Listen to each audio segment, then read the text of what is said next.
Yes, inshuti bakunzi bacu kabisa mwese mukomeje kugenda mudukurikira, nkomeje kubona genda mbifuriza ubganiza, nkomeje kubona genda mbifuriza amahirwe, nkomeje kubona genda mbifuriza amahirwe n'imigisha kabisa kuri mwe mwese mwakomeje kugenda mutwereka ko mudukunda kandi mukadushyigikira muri byose kabisa. Imana ikomeze ibahe umugisha kandi gose ikomeze ibiteho. Murabizi rero iyi ni yacano yanyu, cano ya mbere ku isi yizera musikogeza amakuru avuga mu kipe y'u Rwanda Amavubi. Ibyo byose kandi akamakuru akabageraho ku gihe, amakuru akabageraho atavangiye rwose, ibintu bimeze neza cyane. Amakuru y'Amavubi n'andi uzakura uretse ahangaha, ibyo murabizi mwarabimenyeye, muransobanukiwe neza cyane. Ubwo rero kuri uyu munsi nk'ibisanzwe rero mbafitiye inkuru idasanzwe, n'umukinnyi udasanzwe kabisa ukina mu kipe imwe mu 10 za mbere ku isi, imwe mu makipe 10 ya mbere ku isi, imwe mu makipe Cristiano Kizigenza Cristiano Ronaldo yanyuzemo, imwe mu makipe yanyuzemo abakinnyi benshi bakomeye cyane kabisa. Harimo abasore nk'aba Pogba, ikipe yanyuzemo abakinnyi b'ibihangange benshi kabisa. Ubwo rero ni umusore w'umunyarwanda ukomeye cyane ukina i Burayi kandi umeze neza cyane, uri gukina, afite imyaka 19 gusa. Uyu ni umusore ukomeye cyane rero, yamaze kuba yakwemera gukina ikipe y'igihugu y'u Rwanda Amavubi. Icyo ngusaba rero kujya ninjira muri iyi nkuru ni kimwe: kora subscribe niba utarayikora, nawe wamaze gukora subscribe wibuke gukora kuri like, ndetse yewe rwose nibiza no kugukundira ukore share, ariko muri comment ibyo birakenewe cyane, murabyumva cyane rwose. Comment zanyu ndibuze kuzisoma mu kiganiro gikurikira, kandi narabibabwiye ko abantu muzakomeza kugenda mudukurikirana kandi mukatwigaragariza neza cyane. Warakoze subscribe muri comment urimo ndetse na like rwose, aho ngaho igihembo uzabona umukandida mwiza wo guhambwa igihembo natwe kabisa, ibintu bizaba bimeze neza cyane. Banyarwandakazi rero uyu munsi reka mpite ninjira gutya, reka mpite ninjira kuri uyu musore bamwita Sean Van Are. Uyu musore mwita Sean Van Are. Uyu musore akaba yaravutse ku itariki 5 z'ukwezi kwa munani mu mwaka 2006. Uyu musore rero akaba avuka kuri papa we w'umuholandi, papa we w'umuholandi yewe rwose, na mama we w'umunyarwanda kabisa. Uyu ni umusore rero ubu ngubu uri gukina ikipe ya Juventus, akaba afite imyaka 19. Uyu musore akaba yaravukiye aho bita Bakel muri Netherlands cyangwa se mu Buholandi. Uyu musore rero akaba nk'uko nabivuze afite 1.96 kabisa, afite 1.96. Umusore muremure cyane, umeze neza cyane. Mu mwanya akinamo uyu ni umusore w'umu central back cyangwa se ni umusore ushobora gukina nk'umu defenseur wo hagati kabisa. Uyu musore rero muri Juventus akaba ari umusore wahawe kabisa nimero 24 niyo yambara. Uyu musore ukomeye cyane, umeze neza cyane. Amwe mu makipe yagiye akina rero uyu musore nuko yahereye mu kipe ya Club Brugge, murayizi mwese muri benshi. Ikipe ya Club Brugge murayizi cyane muri za Champions League, niyo yahereyemo academy yayo, maze mu mwaka wa 2021 na 2022 yerekeza mu kipe yitwa Royal Axel Mouscron. Uyu musore rero aza kuba yivamo mu mwaka wa 2022 kugeza 2024 yerekeza mu kipe yitwa Eindhoven, murayizi nayo irakomeye cyane. Ubwo rero uyu musore yayivuyemo iyi Eindhoven mu mwaka wa 2025 nibwo yazamuye mu kipe ya Eindhoven nkuru, mu kipe ya Eindhoven nkuru kabisa, FC Eindhoven. Akina mu mikino 28 atsinda ibitego 3, maze rero saison ya 2025 irimo itangira kabisa, uyu musore ahita yerekeza mu kipe ya Juventus. Uyu musore rero ejo bundi muri uyu mwaka n'ubundi turimo, muri uyu mwaka turimo 2025 yakiniyeho ikipe y'igihugu y'Ubuholandi y'abatari imyaka 19, akinamo imikino 3. nuko ngo ko ibintu bye byari ibihagaze kabisa. No musore iyo urebye ni umusore muremure umeze neza cyane. Benshi bajyaga bibaza ese uyu musore azemera gukina ikipe y'igihugu y'u Rwanda Amavubi, cyane ko papa we ari umuholandi kandi akaba ari umusore utanga ikizere. Urumva gukira mu kipe ya Juventus ntabwo ari ibintu by'impanuka, nta mukinnyi upfa kubigira ari impanuka. Ubwo uyu musore benshi bajyaga bibaza ese uyu musore ubundi kwanza azemera ko yakinira ikipe y'igihugu y'u Rwanda Amavubi. Ariko rero banyarwandakazi tubifashijwemo n'umuyobozi wa Ferwafa Dr Shema Fabrice, ari kugenda bikora kabisa, ibintu bimeze neza cyane, kuko ariko arimo agenda yegera abakinnyi nyene b'abakinnyi bose kabisa, bose bakenewe mu kipe y'u Rwanda Amavubi. Mu kanya gato kari imbere ndibuze kuba breaking y'umukinnyi ukina mu kipe ya Ligue 1 nako ukina mu cyiciro muri shampiyona Ligue E. Ligue E ni shampiyona y'icyiciro cya mbere mu gihugu cy'Ubufaransa. Ubwo rero mu mwanya utarambiranye ndibuze kumubagezaho, niyo mpamvu nyine mbabasaba gukora subscribe, niyo mpamvu mbabasaba gukora kuri subscribe mu mwese mutarakozeho, kugira ngo amakuru nk'aya ngaya atazajya abacika. Ubwo rero mu mwanya muto rwose utarambiranye ndibuze kubagezaho undi mukinnyi, ariko turacyari kuri uyu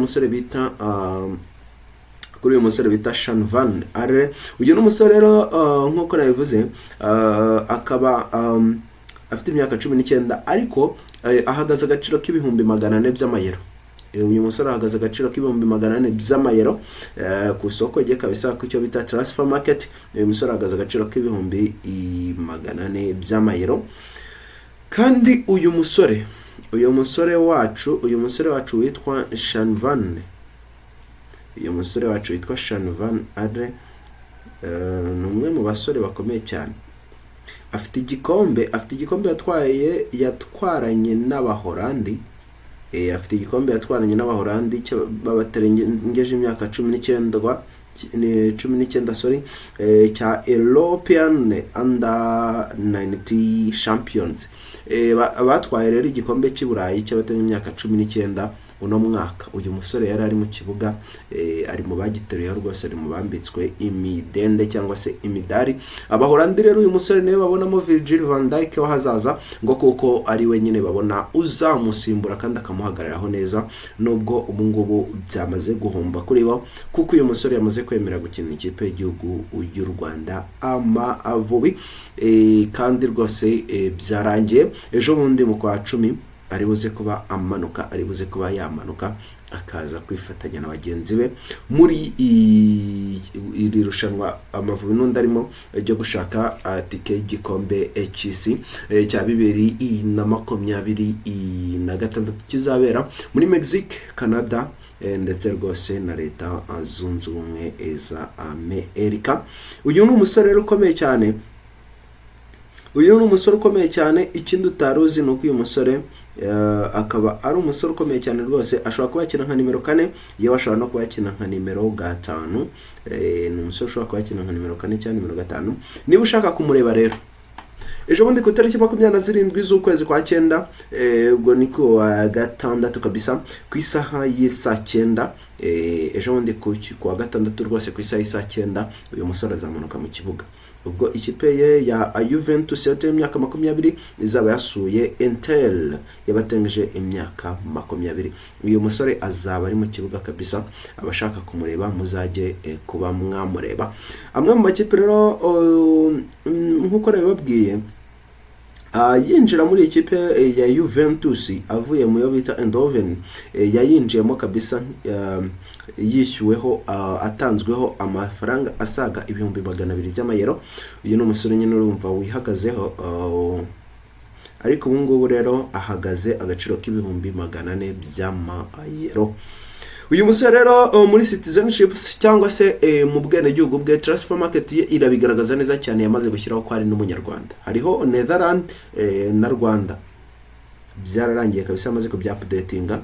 Ni umusore nyine ugaragaza ko akunda u Rwanda, akunda gukoresha akaguru k'imoso. Akunda gukoresha akaguru k'indyo. Uyu musore mu maguru akunda gukoresha akaguru k'indyo. Uyu musore rero akaba afite agent witwa Muya Manelo, niwe mu agent we. Uyu musore rero akaba kontra ye izarangira mu mwaka 2029 ku tariki 30 z'ukwezi kwa 6, nibwo kontra ye izarangira mu kipe ya Juventus. Nibwo kontra ye izaba irangira, kuko yagezemo ejo bundi ku tariki ya 1 y'ukwezi kwa 7 muri mwaka 2025 kabisa. Uyu musore nibwo yaramaze kuba kwinjira muri ikipe ya Juventus. Uyu musore rero muri iyi sezo kabisa ya 2025-2026 amaze gukina imikino ibiri.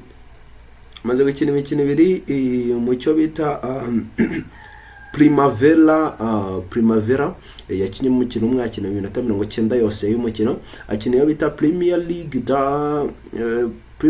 Inter Cup y'abatari imyaka 21 akinamo umukino umwe, akina iminota 90 yose. Ubwo rero muri iyi sezo ya 2025-2026 uyu musore amaze gukina imikino ibiri, akina iminota 180 yose y'iyo mikino.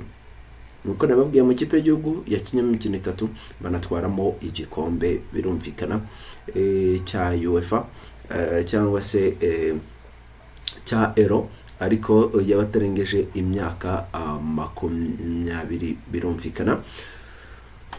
Uyu musore rero Shane Van Are, reka tumutegereze inyarugenge kabisa, reka tumutegereze inyarugenge ubundi hazashye koko.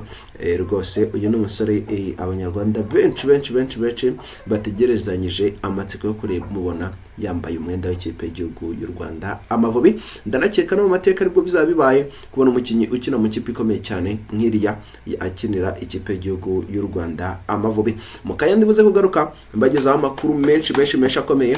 Umusore w'umunyarwanda witwa George wakiniraga ikipe, wamenyekanye mu kipe Arsenal, ubu ngubu yongeye kwitereka, ameze neza cyane, arimeze neza cyane rwose. Umusore w'umunyarwanda nanone ukina mu kipe ya Juventus yamaze kuba yitereka. Abasore nka Bakim Sahabo, Samuel Gret bagomba kugaruka mu kipe y'u Rwanda Amavubi nkuko Shema Fabrice yamaze kubikemura. Abasore benshi bakomeye cyane, umusore nka Mike Trezor wamenyekanye mu kipe ya Genk akomeye cyane, akaba umunyafrika wa mbere wose wari witwaye neza muri iyo saison mu Bubiligi, agahembwa cyane maze agahita yerekeza mu kipe ya Burnley, aguzwe n'uwo bita Vincent Kompany. Uyu musore rero akaba nawe agiye kuza mu kipe y'u Rwanda Amavubi, byamaze kurangira. Ibyo byose rero amakuru menshi cyane ajya nkubwiye nayo ntakubwiye, biri imbere kabisa, biri imbere byose. Turimo tugenda tubitegurira gatanuko, kandi ubundi wowe icyo tugusaba ni kimwe, dukurikirane, ukore kuri like, share, subscribe ndetse n'ibindi byose kabisa, ubundi utwereke kuri ruhande rwacu, natwe turibuze gukora byose kabisa ku bwawe, turibuze gukora byose ku bwawe, tuguhereza amakuru yose agezweho, birumvikana cyane. Ubwo rero dukomeza udukurikirane, komeza ukore subscribe, kora kuri like, kuri share, maze ubundi muri comment twandikira uko ibintu byumva, ese urabyumva ute, ubundi tuze gukomeza mu mwanya utarambiranye kabisa, ibintu bimeze neza cyane. Ndabakunda cyane, Imana ikomeze barinde kandi ibiteho. Ciao.